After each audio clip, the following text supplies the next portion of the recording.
Really, really interesting from Guy there, and I think it really plays into sort of how some of our thought process has evolved, over the years. So what I'm going to talk to you about now, I'm going to sort of break with tradition and not tell you about how to do mobile and how to do it, and give you the advice that perhaps we didn't follow.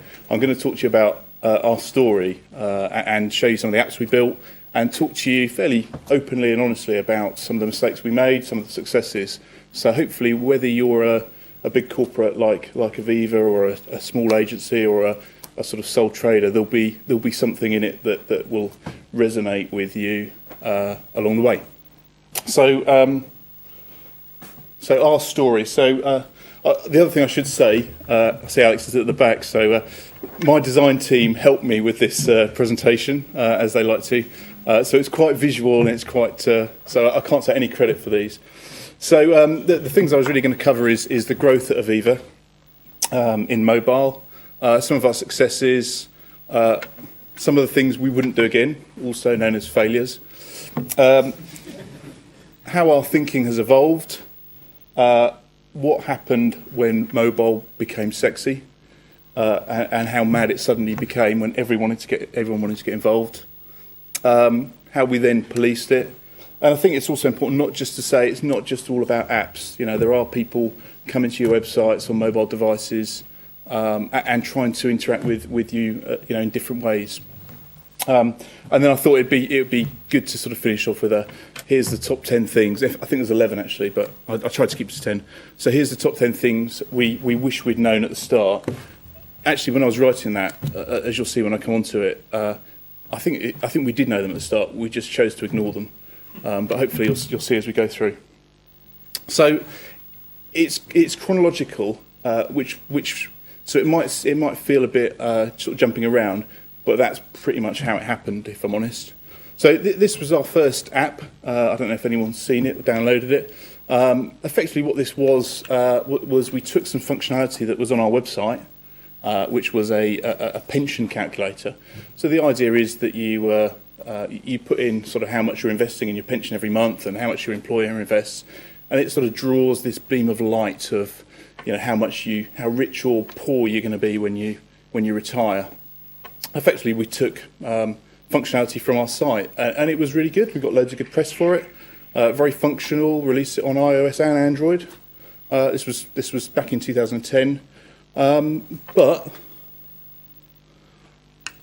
it's something you'd only use once. So people would download it, install it, use it. It's quite depressing, and then delete it. And it's quite hard to maintain because the numbers would change. And actually, some of the feedback we got doesn't do anything more than the average pension calculator. And I think one of the lessons here is context of use, really. So, why would you want to calculate your pension on a mobile device? You on a bus and suddenly think, I wonder how much I should be investing in my pension. So, it was great as a sort of PR exercise, very functional. We got some really good press, but, people downloaded it, installed it, and deleted it, or forgot about it. So, but testing and learning was good.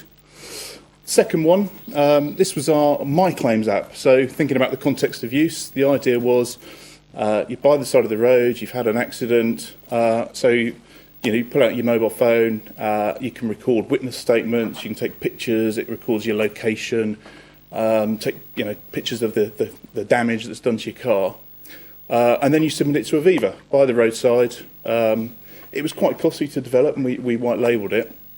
So you think, great, that answers all the things. We won a couple of awards for it. We were in the Sunday Times top 500 worldwide apps for it. But I think one of the things we found is people weren't really using it.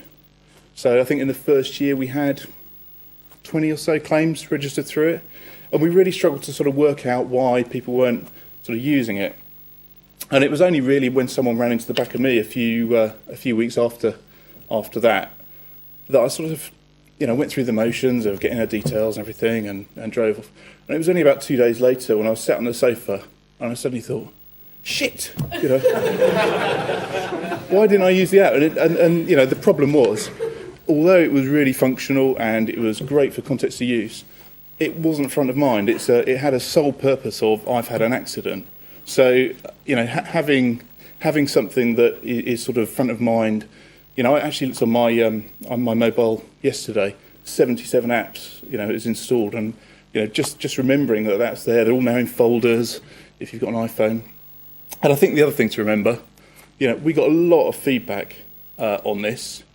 Lots of points around password protection, around new functionality, loads of really rich ideas. Like people wanted to be able to track their claim on it. So largely we ignored that and just sort of left it sort of out there. It's still out there now. It's very functional. I've still got it on my phone. So that one's out there, and I think we've got some plans to sort of continue to develop that. So next we thought, well, we'll have a competition. So sort of playing into some of the things that G was talking about, there was this sort of concept that no one knows our customers like some of our staff. So we launched this competition to 1,000 IT staff within Aviva with a £1,000 cash prize. We ran it for about a month, and all they had to do was to build a mobile prototype and then submit it. So we thought this is going to be great. We're going to get loads of entries, and there'll be loads of ideas that we can then take and then commercialise and put out there. And sort of as the month passed, we realised that there weren't that many entries coming in. So we thought, well, we've asked them to build a prototype, and they're IT people, so they'll probably leave it till the last week or something. So anyway, competition ran, absolute complete failure. We had 3 entries. Only one person had actually bothered to build a prototype. And to be fair, I hope they're not here. To be fair, it wasn't that great. It was just everyone was running away from this as quickly as possible. To be fair, it was probably too early. 2010, it was quite difficult. I think there's lots more tools and free bits of software out there that you can now use. So the barriers to entry were too great at that point. It was too hard, and it was just too early. And I think I'll come on to talk about the second competition and why that was sort of different in a little bit. So in the meantime, we were cracking on with a few more apps. So the Playbook, we thought, that's going to be a good device. So we launched this risk assessor app. So we have people on the road, they go out and they assess risks, and effectively all they do is capture data. It's like a form. And RIM were really keen to work with us on this one, so they really sort of pushed it. The Playbook had just been launched, and effectively what it was a data capture tool. Data gets emailed back to the office. And I think Playbook was actually a pretty good choice for it. It merged with their existing BlackBerries they had. They bounce pretty well when you drop them. They're pretty cheap when you break them. And they integrated well. So actually it was quite a good choice. But Playbook, yeah. So I think we're sort of thinking about what's next for that app. And then this was our first iPad app. It was actually really complicated. There was this sort of vision that there's this sort of investor of Aviva, gets the tube to work, no signal, and will probably want to look at Aviva's share price. We'll probably want to download lots of videos, lots of PDFs of long reports and things like that, so that when they get to work, they're ready to do some investments in Aviva. And that may be the case, but it's quite a small market. I think I should probably say user experience was absolutely key at the heart of this. It was really complicated. There was interactive charting, there was videos, there was all sorts of things. And I think the lesson really with this one was we launched it to a very small audience. The agency that we were working with promptly went into administration after we launched it. So I think one of the sort of key things that we learned from this one is to make sure that the code that you've got is your own code. So you can then take that and give it to someone else. So we're currently in rebuild with this one with another agency.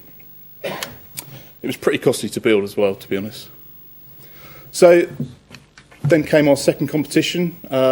This was devised, put live, promoted in 2 weeks. There was no sort of thought process about it. It was open to the whole of Aviva across Europe and America and Asia Pac.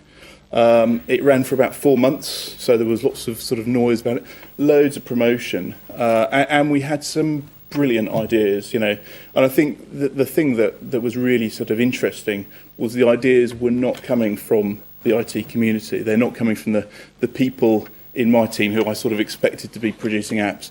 These were coming from the people in the call centres, the guy who drops the post off. These were the people who were actually innovating.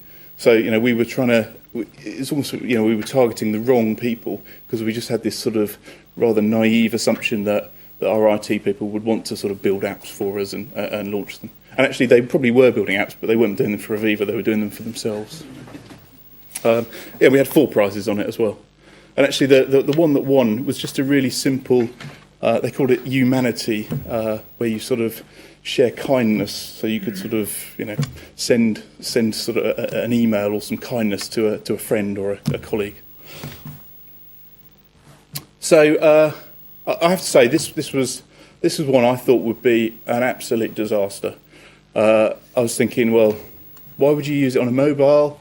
Why would you sort of keep going into this app? The idea was that it would measure how stressed you feel. So every day you go into it and go, I feel quite stressed today, or I don't feel as stressed as yesterday. And some little leaves grow on the tree, and then it gives you some tips like, remember to breathe or do some exercise, or, seemed a bit odd. There was no sort of servicing, there was no sort of products or pricing or anything we were trying to sell off the back of it. And I was, if I could have stopped this, I would have done. But, the stress app train was already on its way. Actually, what do I know? It was a huge success. Loads of really good media. I think it really sort of pushed Aviva as a company that's interested in your well-being, and on the back of it, people were interested in the sort of healthcare side of the company.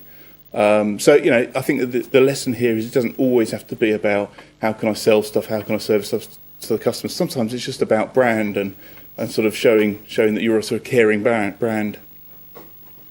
I think Android fragmentation was a bit of a challenge, so we got quite a bit of feedback from people saying it works on this device, doesn't work on that device, and I think that is an ongoing challenge really, and I think it's not something you see so much with iOS. And then finally, I'm not going to say too much of this because I know that the guys are talking at Sync Norwich about this next week in a bit more detail. I think they've got a video as well, which I'm a bit jealous about.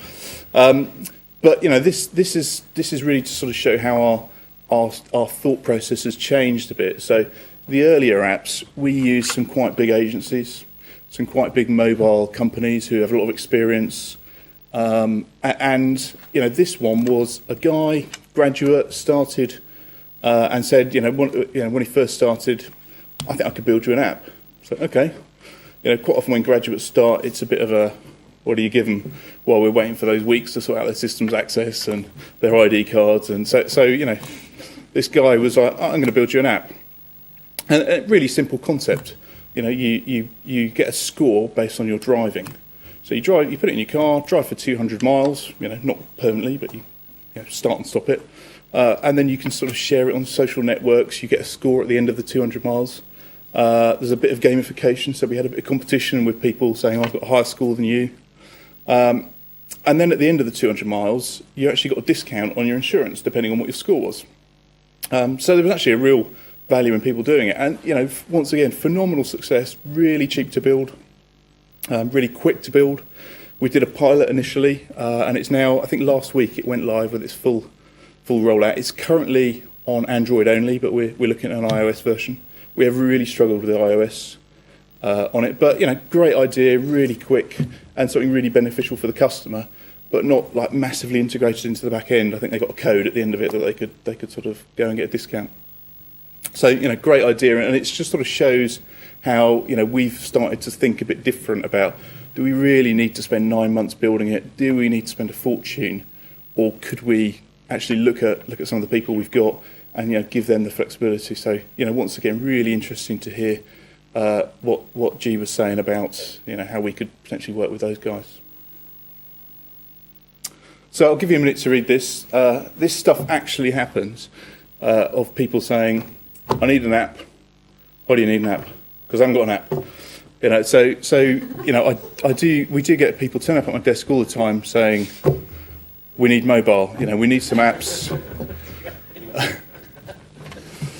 Actually, it's worse than this now. I get people turning up saying, I've built an app, or my son's built an app, or my window cleaner's built an app, and here it is, and it's just terrible sometimes. And can you just put it live?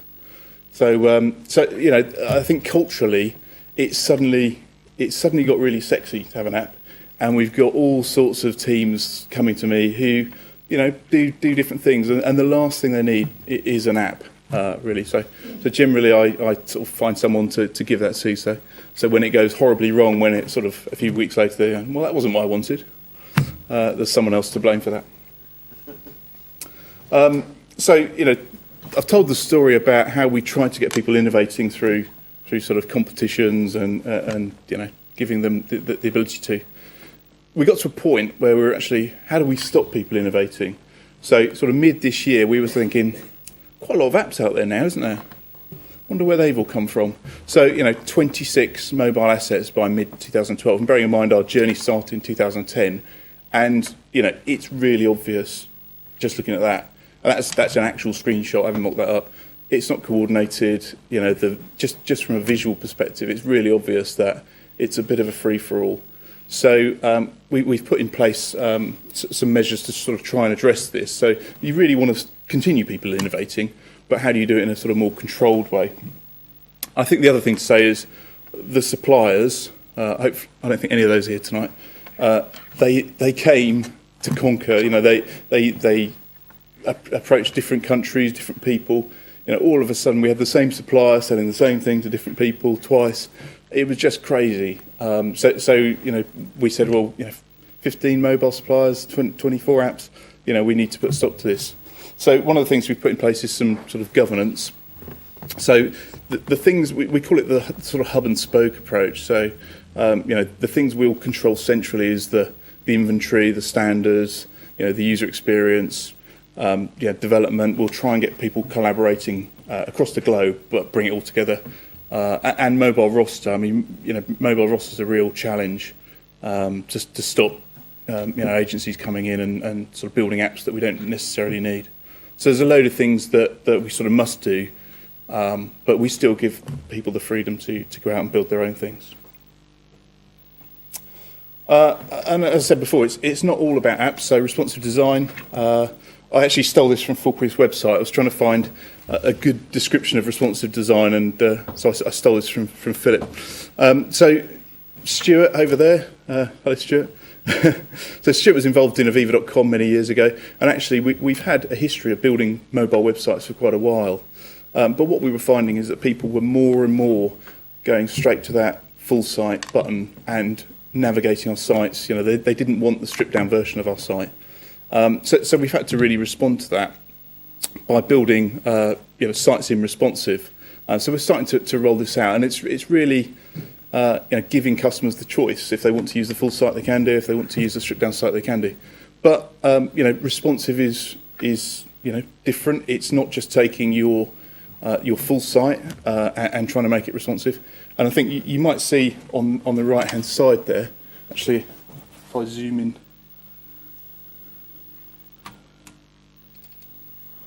So Rob Sterry, who's sat in the second row, will recognise this.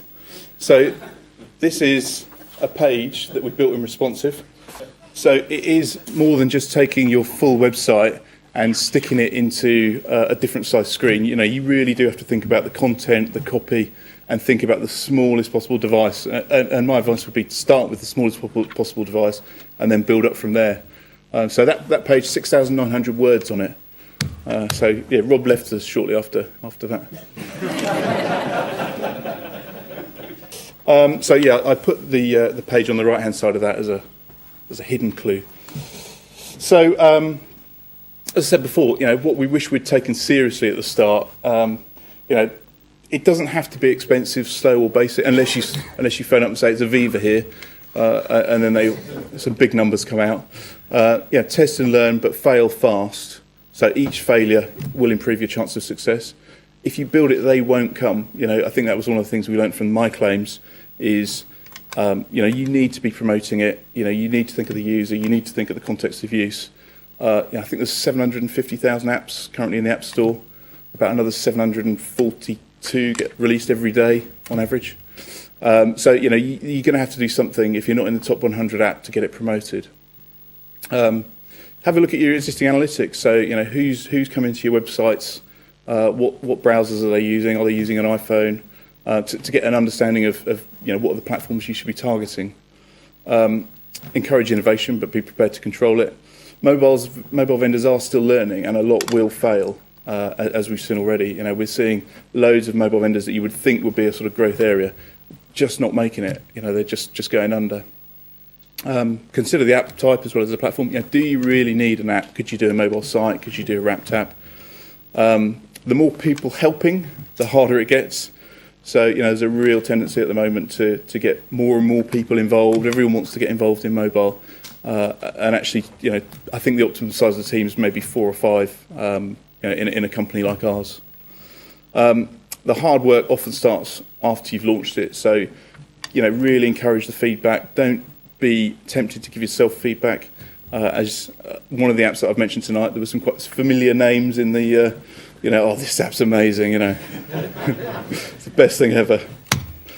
And, don't expect to make money from it. Actually, I wrote this a couple of weeks ago.